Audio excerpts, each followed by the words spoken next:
तो हम लोग जो है दिसंबर 2009 के यूजीसी नेट का प्रश्न पत्र देख रहे थे सेकेंड शिफ्ट का। और पिछली वीडियो में हम लोग आचार्य रामचंद्र शुक्ल जी के बारे में बात कर रहे थे। हम लोग देख रहे हैं, पहला ये प्रश्न है कि हिंदी साहित्य का इतिहास ग्रंथ निम्नलिखित में से किसमें नहीं लिखा गया। तो उसका उत्तर हम लोगों को मालूम चल गया और हम लोग इतिहास ग्रंथ के बारे में चर्चा कर रहे थे। तो बच्चों, आचार्य रामचंद्र शुक्ल का जो इतिहास ग्रंथ है वो इसलिए अति महत्वपूर्ण हो जाता है क्योंकि उसमें एक सुव्यवस्थित और क्रमबद्ध तरीके से उसका जो है काल विभाजन और नामकरण का ध्यान रखा गया है। ठीक, पहले बात तो ये। दूसरी बात ये याद रखनी है कि हम लोगों को कि वो हिंदी शब्द सागर की भूमिका के रूप में हिंदी साहित्य के विकास नाम से 1929 में नागरिक प्रचारणी सभा से वो प्रकाशित हुआ, जिसको बाद में हिंदी साहित्य का इतिहास नाम से उसको प्रकाशित करवाया गया। आचार्य रामचंद्र शुक्ल का जो सबसे ज्यादा महत्वपूर्ण योगदान है वो सबसे ज्यादा महत्वपूर्ण योगदान इस वजह से है कि उन्होंने भक्ति काल का एक सुव्यवस्थित विभाजन किया जो आज तक सर्वमान्य है। ठीक है, भक्ति काल को सगुण और निर्गुण में, और उसके बाद सगुण का राम भक्ति, कृष्ण भक्ति और निर्गुण का ज्ञानाश्रय प्रेमाश्रय। एक चीज और आचार्य रामचंद्र शुक्ल के बारे में ये याद रखनी है कि भले ही आप किसी भी कवि का, किसी भी इतिहास लेखक का, माफ कीजिएगा, किसी भी इतिहास लेखक का उसको रचना काल ना याद रखें, समयावधि ना याद रखें, लेकिन आचार्य रामचंद्र शुक्ल की समयावधि जरूर याद रखनी है। तो वही संवत 1050 से 1375, 1375 से 1700, 1700 से 1900, 1900 से अब तक या उनके देहांत तक। तो वही है आदिकाल, भक्तिकाल, रीतिकाल और आधुनिक काल। ठीक, आचार्य रामचंद्र शुक्ल के बाद देखिए अब तक कितने इतिहास ग्रंथ हम लोगों ने देख लिए।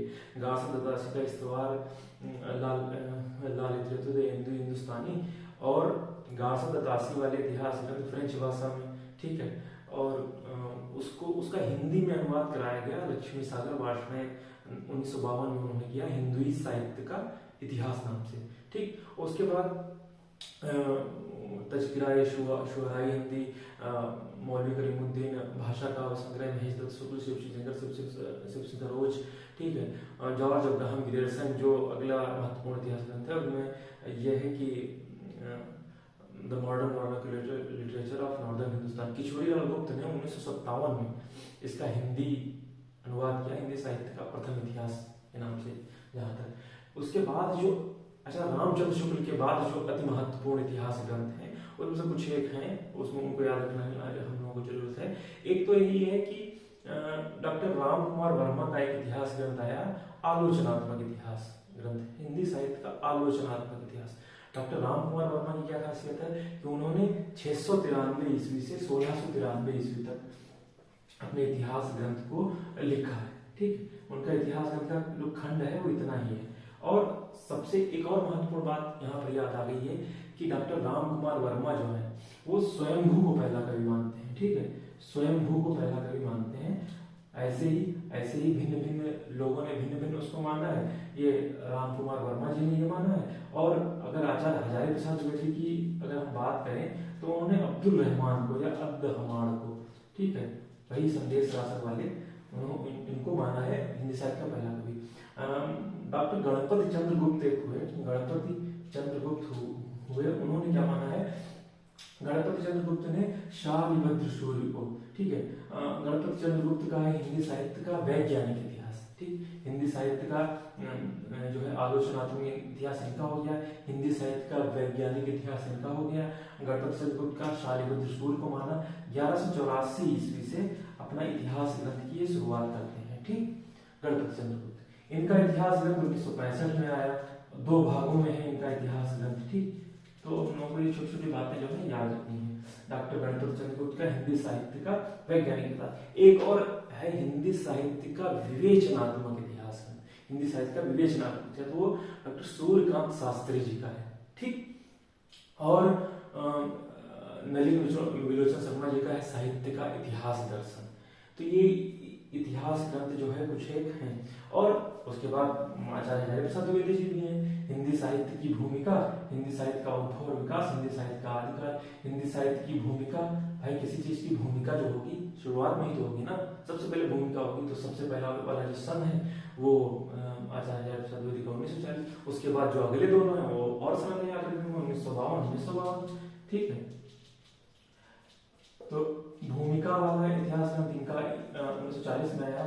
फिर उद्भव और विकास इसमें आया। फिर हिंदी साहित्य का आदिकाल भी 1952 में आया, आचार्य हजारी प्रसाद द्विवेदी का। ठीक, तो इतिहास ग्रंथ लेखकों में ये हैं। और कौन कौन से महत्वपूर्ण चीजें हैं इसके बाद हम ये देखते हैं। तो हम लोगों ने ये देखा गणपति चंद्रगुप्त तो वैज्ञानिक हो गया, विवेचनात्मक हो गया, साहित्य का इतिहास दर्शन हो गया, आलोचनात्मक इतिहास ग्रंथ हो गया। कुछ राजस्थानी एक इतिहास लेखक है पंडित मोतीलाल मेनारिया।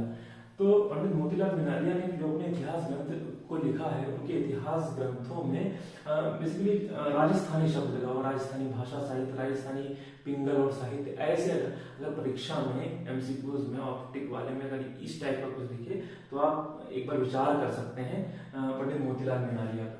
ठीक, उसके बाद दो और महत्वपूर्ण इतिहास ग्रंथ जो हैं, जो अक्सर परीक्षाओं में पूछे जाते हैं, जो थोड़ा सा हट कर हैं। एक तो है एडविन ग्रीव्स महोदय का इतिहास ग्रंथ है, और एक है F.E.K. महोदय का। ठीक, तो इनका है ए स्केच ऑफ हिंदी लिटरेचर, और इसका है ए हिस्ट्री ऑफ हिंदी लिटरेचर। ठीक, अच्छा, केवल बस इतना बताइए मुझे, कोई भी हिस्ट्री जैसे है तो हिस्ट्री में सारी चीजें होती हैं भाई, हम लोग पढ़ते हैं कि एंशिएंट भी है, ट्रिक बता रहा हूँ, एंशिएंट भी है, मेडिवल भी है, मॉडर्न भी है, और कई सारी चीजें। तो हिस्ट्री में कई सारी चीजें हैं ना, तो इनके नाम में भी कई सारी चीजें, F.E.K. इनके नाम में, तो कंफ्यूज मत होइएगा। स्केच वाला है जो एडविन ग्रीव्स महोदय का है, और हिस्ट्री वाला जो है वो क्या नाम है, F.E.K. जी का है। तो इनका इतना इतिहास है, ए हिस्ट्री ऑफ हिंदी लिटरेचर, और इनका है ए स्केच ऑफ हिंदी लिटरेचर। तो एडविन ग्रीव्स महोदय और F.E.K. महोदय जी का इतिहास ग्रंथ भी हम लोगों को ध्यान रखना है। उसके बाद जो अगला महत्वपूर्ण 2-3 और महत्वपूर्ण इतिहास ग्रंथ बचते हैं उनको मैं बता देता हूँ। 2-3 और महत्वपूर्ण इतिहास ग्रंथ में है, एक तो डॉक्टर रामस्वरूप चतुर्वेदी जी की सम्मानित कृति हिंदी साहित्य का संवेदना और विकास, और डॉक्टर बच्चन सिंह जी का हिंदी साहित्य का दूसरा इतिहास। हिंदी साहित्य का आधा इतिहास लिखा डॉक्टर सुमन राजे जी ने, और हिंदी साहित्य का मौखिक इतिहास लिखा नीलाभ अस्की जी ने, और हिंदी साहित्य का ओझल नारी इतिहास लिखा नीरजा माधव जी ने। ठीक, तो हिंदी साहित्य के इतिहास ग्रंथों की लेखन की यह परंपरा जो है, और ये अनवरत रूप से चलती आ रही है। आज भी हम लोग देखते हैं कि पुनर्लेखन की कई सारी समस्याएं हैं, काल विभाजन एवं नामकरण की भी समस्या निकलकर सामने आती है। ठीक, और हम लोगों ने इतने इतिहास ग्रंथ देख लिए, हम लोगों को ये याद रखना है आचार्य रामचंद्र शुक्ल का काल विभाजन भी याद रखना है, किसने पहला कवि किसको माना है ये भी हम लोगों को याद रखना है। ठीक, और वो तो बात की बात है, आदिकाल के विभिन्न नामकरण हैं और उनके नामकरण करता भी हैं, वो तो बात की बात है। ठीक, और आचार्य रामचंद्र शुक्ल का जब प्रत्येक देश का साहित्य वहाँ की जनता की चित्रवृत्ति का सचित्र प्रतिबिंब होता है, तब यह निश्चित है कि समाज में परिवर्तन के साथ साथ लोगों की चित्रवृत्ति में भी परिवर्तन हो, और आज से अंत तक इन्हीं चित्रवृत्तियों को पढ़ते हुए समाज के साथ उनका सामंजस्य बिठाना ही हिंदी साहित्य का इतिहास है। ये वाला एक छोटा सा कथन है उनका, जो आपको ये याद रखना है। ठीक, तो इतनी सारी चीजें हैं। अब अच्छा, इसमें एक चीज और की जा सकती है, जैसे आदिकाल में भी उसका नामकरण और वीरगाथा काल। जैसे आदिकाल के मैं नामकरण की बात 2-3 प्रश्न आई है, मन कर रहा है। तो आदिकाल आचार्य रामचंद्र शुक्ल ने नहीं कहा है, आदिकाल का उन्होंने जिक्र भर किया है। आदिकाल जो वास्तविक नामकरण है वो आचार्य हजारी प्रसाद द्विवेदी जी द्वारा है। आचार्य रामचंद्र शुक्ल ने 12 ग्रंथों के आधार पर वीर गाथा काल नाम रखा। उनकी देखिए एक चीज और मैं बता दूं कि देखिए आचार्य रामचंद्र शुक्ल और आचार्य हजारी प्रसाद द्विवेदी 2 लोग हैं हमारे पास। एक है आचार्य रामचंद्र शुक्ल जी और एक है आचार्य हजारी प्रसाद द्विवेदी जी। अब दोनों में पर्याप्त अंतर दिखाई देता है। ठीक, ये जहां प्रवृत्तियों की बात करते हैं वहीं ये परंपरा की बात करते हैं। ठीक, आचार्य रामचंद्र शुक्ल के इतिहास ग्रंथ को आप पढ़ते हुए ये देखेंगे कि आचार्य रामचंद्र शुक्ल के इतिहास ग्रंथ में अपने वो कहते हैं कि सिद्ध और नाथ का साहित्य केवल धार्मिक आख्यान मात्र है, इसलिए उसको हिंदी साहित्य के इतिहास में स्थान नहीं देना चाहिए। वहीं आचार्य हजारी प्रसाद द्विवेदी क्या कहते हैं कि जो ऐसे तो भक्ति काल का जितना भी साहित्य है वो भी धार्मिक आख्यान मात्र है, सब है भक्ति काल के, कभी मूलतः भक्ति ही है, वो बाकी उपदेशक दार्शनिक ये सारी चीजें बाद में है, वो मूलतः भक्ति है। तो आचार्य हजारी प्रसाद द्विवेदी कह रहे हैं कि पूरे पूरे भक्ति काल को भी बाहर ऐसे तो किया जा सकता है। ठीक, कबीर के ऊपर देखिए, कबीर के ऊपर उन्होंने नहीं लिखा, आचार्य रामचंद्र शुक्ल ने कबीर को उतना महत्व नहीं दिया और आचार्य हजारी प्रसाद द्विवेदी ने कबीर के ऊपर एक अलग से पुस्तक ही निकाल डाली। ठीक, एक अंतर ये हो गया। और ये हो गया कि एक ये देख रहे हैं कि इन्होंने जो नामकरण किया तो इन्होंने नामकरण किया वीर गाथा काल। ठीक, वीर गाथा काल, और इन्होंने कहा आदिकाल। आचार्य हजारी प्रसाद द्विवेदी ने कहा कि आदिकाल से बाबा आदम के जमाने का अर्थ नहीं लेना चाहिए, आदिकाल से मतलब यही है कि वहां से हमको हमारी वो पूरी परंपरा का एक निर्वहन करता है, वो चीज हमको परंपरा रूप में वो चीज मिली है, धीरे धीरे संचित होती है वो चीज मिली है। ठीक, और आचार्य रामचंद्र शुक्ल जो की प्रवृत्तियों पर ध्यान रख रहे हैं कि किस चीज की टेंडेंसी किधर किस ओर ज्यादा है, तो प्रवृत्तियों पर ध्यान रखते हुए वो उसका नाम वीर गाथा काल रख देना, 12 ग्रंथों के आधार पर रखा। ठीक, ऐसे ही जब आप अज्ञेय की असाध्य वीणा कविता पढ़ेंगे, असाध्य वीणा कविता जो 1961 में लिखी गई। ठीक है, असाध्य वीणा कविता संकलित है आंगन के पार द्वार में। ठीक, अज्ञेय जी की है, आंगन के पार द्वार में संकलित है। इसमें भी वही परंपरा वाली चीज कह रहे हैं, एक किरीट तरु है और वही किरीट तरु क्या है, उसी से वो कई युगों से वो संचित चला आ रहा है, उसमें कई सारी परंपराएं संचित हैं और उनसे ही वीणा वो बनी हुई है, जिसको प्रियंवद साधना चाह रहा है। ठीक, लेकिन साधे कैसे, तब प्रियंवद कहता है कि मैं तो शिष्य हूँ नहीं, साधक हूँ, कला मैं तो कह रहा कि श्रेय नहीं था मेरा, मैं तो डूब गया था स्वयं शून्य में, वीणा के माध्यम से मैंने अपने को सब कुछ को सौंप दिया था, सुना आपने जो वह मेरा नहीं, वह तो सब कुछ की तस्ता थी। ठीक, तो ऐसे ऐसे माने कि मैं ये बताना चाह रहा हूँ कि आचार्य रामचंद्र शुक्ल जहाँ प्रवृत्तियों पर ध्यान देते हैं, वहीं आचार्य हजारी प्रसाद द्विवेदी में परंपरा का निरंतर बोध पाया जाता है। ठीक, ऐसे ही आचार्य हजारी प्रसाद द्विवेदी वो आचार्य रामचंद्र शुक्ल रसवादी आलोचक है, ये मानवतावादी आलोचक है।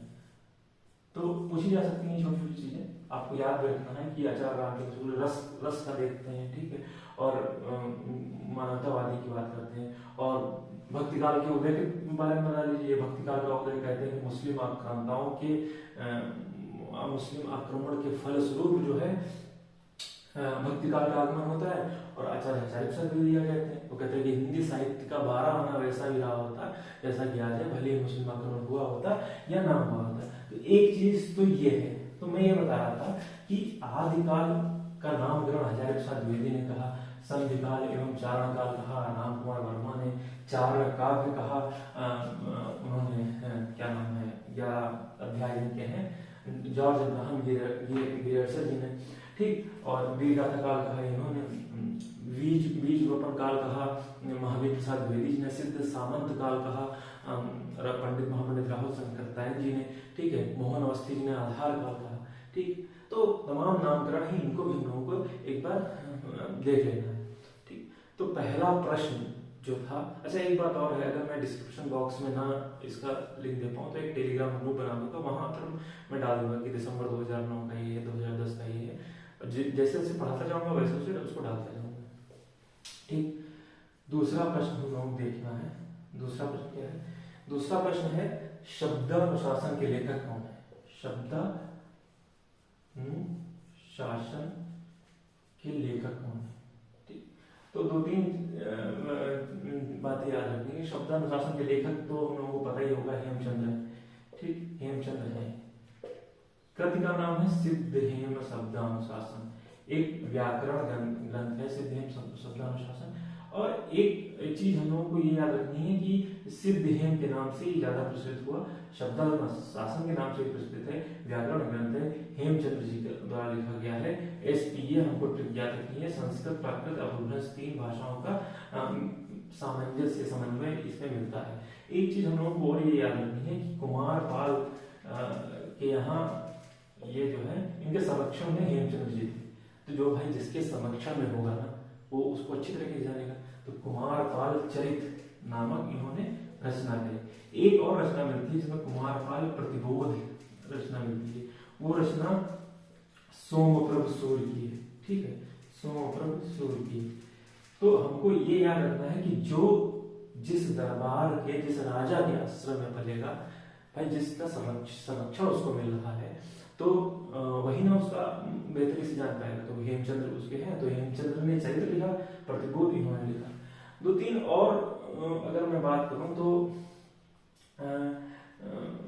शारंगधर का एक नाम आता है, शारंगधर की हमीर रासो है, और प्राकृत पैंगलम एक ग्रंथ आता है जिसमें विद्याधर, जज्जर, बब्बर इत्यादि ये लोगों के नाम आते हैं। वही हेमचंद्र के आसपास का ही वो समय है। तो इस प्रश्न के लिए हमें इतना याद रखना है कि शब्दानुशासन जो है हेमचंद्र जी की लिखी हुई सिद्ध हेम के नाम से प्रचलित हुई। SPA हम लोगों को याद रखना है, व्याकरण ग्रंथ याद रखना है, कुमारपाल चरित याद रखना है, कुमारपाल प्रतिबोध सोमप्रभ सूर्य की है, और हम लोगों को याद रखना है शारंगधर की एक रचना सामने आती है हम लोगों के सामने, जैनाचार्य मेरुतुंग की एक रचना सामने आती है, प्रबंध चिंतामणि, ठीक है, मेरुतुंग की एक रचना सामने आती है, प्रबंध चिंतामणि, इसको याद रखना है, ठीक। एक प्राकृत पैंगलम, इसी प्राकृत पैंगलम में ही राजा मुंज का नाम आता है कि राजा मुंज के कुछ दोहे लिखे गए हैं। तो कुल मिलाकर इतना हम लोगों को इस प्रश्न के विषय में याद रखना है, ध्यान रखना है, ठीक है भाई। तीसरा प्रश्न, खलिक बारी किसकी रचना है? तो आसान प्रश्न है, खलिक बारी किसकी रचना है? खलिक बारी। आचार्य भानुप्रभ शुक्ल कह रहे हैं कि क्या भाषा वास्तव में घिसकर इतनी चिकनी हो गई है जितनी अमीर खुसरो की रचनाओं में दिखाई पड़ती है। अमीर खुसरो का जन्म एटा के पटियाली जिले में, एटा के पटियाली नामक कस्बे में 1253 मार्च 1253 के आसपास हुआ था, ठीक। तो 1253 में अगर जन्मे हैं तो वही मान लो 13वीं सदी इनका रचनाक्रम है, ठीक। और उसके बाद देखिए भाषा एकदम दब गई। अमीर खुसरो के बाद भाषा क्या हुआ, एकदम उसका अवसान हो गया। उस भाषा का मैं खड़ी बोली की बात कर रहा हूँ भाई, अवधी आई, फिर ब्रज आई, और उसके बाद फिर खड़ी बोली हिंदी का आविर्भाव होता है, ठीक। अमीर खुसरो का यही रचना काल है। अमीर खुसरो की खलिक बारी है। फारसी हिंदी शब्दकोश है अमीर खुसरो का, फारसी हिंदी शब्दकोश है। अमीर खुसरो एक बहुभाषाविद संगीतज्ञ और कई रागों एवं ख्यालों के आविष्कारक थे, और उन्होंने कई तालों का भी आविष्कार किया, ठीक है। कई नए जो उपकरण है, संगीत उपकरण है, उनका भी आविष्कार किया। अमीर खुसरो ने 11 राजाओं का आरोहण देखा, मतलब 11 राजाओं के दरबार में अमीर खुसरो थे। और एक और बात रखनी है, इनकी एक और रचना है नूह सिपहर, ठीक है, नूह सिपहर, इसको याद रखना है, खलिक बारी को याद रखना है। और क्या याद रखनी है, हिंदी में इनकी जो रचनाएं मिलती हैं, हिंदी में इनके गुरु का नाम हम लोग को याद रखना है, निजामुद्दीन औलिया, हजरत निजामुद्दीन औलिया, ठीक। अपने गुरु के लिए जो दोहा उन्होंने कहा कि 2 दोहे हैं, खुसरो रैन सुहाग की जागी पी के संग, तन मेरो मन पीऊ को दोनों भाई एक रंग, या गोरी सोवे सेज पर मुख पर डाले केस, चल खुसरो घर आपने रहे न भई चोरी। तो केस का अर्थ जो फारसी की खेस से निकला है, जिसका अर्थ होता है कफन, ठीक है, बालों से मत लीजिएगा, केस, ठीक। केस से एक और दोहा याद आ रहा है कि जब केशवदास जो है, कठिन काव्य के प्रेत जिनको कहा गया, केशवदास जो है वो उस पर बैठे हुए हैं वृद्धावस्था में, एक कुएं का जो चबूतरा बना हुआ है, बाल सफेद हो गए हैं। तो केशवदास जैसे रीतिकाल का तो कह लीजिए कि नायिका का नक्श के वर्णन है उसमें, तो रीतिकाल के कवि केशवदास हैं, कह रहे हैं कि केशव केसन अस करी बैरिव जसन कराई चंद्र बदन मृगलोचनी बाबा कहीं के जाए। ठीक, तो केस एक हिंदी साहित्य का कह लीजिए कि बड़ा है अंग्रेज और रीत काल वाले तो खैर कहने क्या उनका। तो केशव केसन अस करी, केशवदास कह रहे हैं कि मेरे केशव ने ऐसा कर दिया है, बैरिव जसन कराई, शत्रु भी जिस प्रकार का व्यवहार नहीं करते वैसा केशव मेरे साथ व्यवहार करते हैं। चंद्रवर्धन मृगलोचनी बाबा कह के जाए, जो सुंदर सुंदर नायिका हैं जिन चंद्रमा जैसा वदन है और हिरणी जैसी जिनकी आंखें हैं, उसको बाबा कहते हुए जा रहे हैं। तो खैर वो तो दूसरी बात है। तो गोरी सोवे सेज पर मुख पर डाले केस और चलो शुरू करा आपने रैन नहीं सोते। हजरत निजामुद्दीन औलिया इनके जो है वो गुरु हैं। हिंदी के क्षेत्र में इनका जो योगदान है वो पहेलियों, मुकरियों, दो सुखने, ठीक है, कव्वालियों, इन सब से इनका योगदान मिलता है। ठीक, पहेली में बच्चों बेसिकली क्या है कि पहेली और मुकरियों में दो चीजें। पहेली में उसका अर्थ जो है वो बाहर रहता है, उसके अंदर समाहित नहीं रहता, जबकि मुकरी में उसका अर्थ जो रहेगा वो उसके वो बेसिकली नायिका दो लोगों के बीच में संवाद हो रहा है, चाहे नायिका हो चाहे नायिका हो। तो नायिका उसको हर प्रश्न में हर उत्तर में ये कहती है कि ये सखी, उसका उत्तर क्या साजन है? तो वो कहती है कि नहीं, इसका उत्तर कुछ और है। ठीक, दो सुखने भी वैसे हैं और कव्वाली भी वैसे हैं। तो पहेलियों पर अगर आते हैं, सबसे पहला पहेलियों पर आते हैं। तो पहेलियों में जैसे कि कहा कि एक थाल मोती से भरा, सबके सिर पर औंधा धरा, चारों ओर वह थाल फिरे, मोती उससे एक न गिरे। ठीक, आकाश के बारे में कह रहे हैं और कह रहे हैं कि दोहा है कि उज्जवल वरन अधीन तन एक चित्त दो ध्यान, उज्जवल वरन अधीन तन एक चित्त दो ध्यान, देखन मातो साधु है निपट पाप की खान। हंस के बारे में कह रहे हैं। ठीक है, मछली पकड़ने के लिए एकदम शांत बैठा हुआ है, कब झपट्टा मार देगा पता नहीं है उसका। ठीक, और एक नार दो कोल में बैठी, टीनियों के बिल में बैठी। ठीक, पैजामा के बारे में कह रहे हैं कि और कह रहे हैं कि तो ये है फिर कि मुंह देखो तो सूझेगा, अर्थ तो इसका बूझेगा, मुंह देखो तो सूझेगा।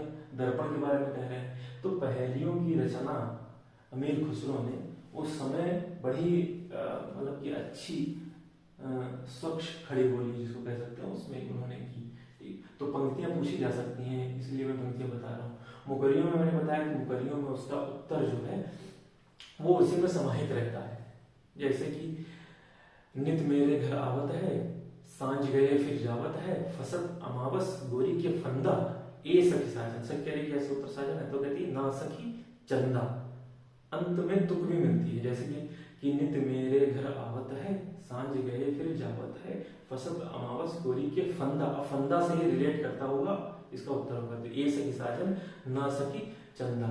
और उसके बाद और जैसे कि जब मेरे मन मंदिर आवे सोवत मुझको आन जगावे, जब मेरे मन मंदिर आवे सोवत मुझको आन जगावे, और पढ़त फिरत वह विरह के अक्षर, वो अक्षर से रिलेट करेगा। पढ़त फिरत वह विरह के अक्षर, ए सखी साजन ना सखी मच्छर। तो वैसी मुगलियां बेसिकली अमीर खुसरो ने जो अपना कह लीजिए कि जो हिंदी में जितना लिखा है, भाई ये रचना जो है अरबी फारसी हिंदी शब्दकोश से फारसी की रचना है। हिंदी में जितनी उन्होंने कुछ रचनाएं लिखी वो मनोरंजक पर ज्यादा थी। जैसे कि खीर ढकोसले भी लिखे कुछ उन्होंने, ढकोसले जो केवल मनोरंजन पूर्ण थे। जैसे कि खीर बनाई जतन से, चरखा दिया चलाए, आकर कुत्ता खा गया, तू बैठी ढोल बजाए। तो इस तरीके से अमीर खुसरो ने लिखी मुकरियां।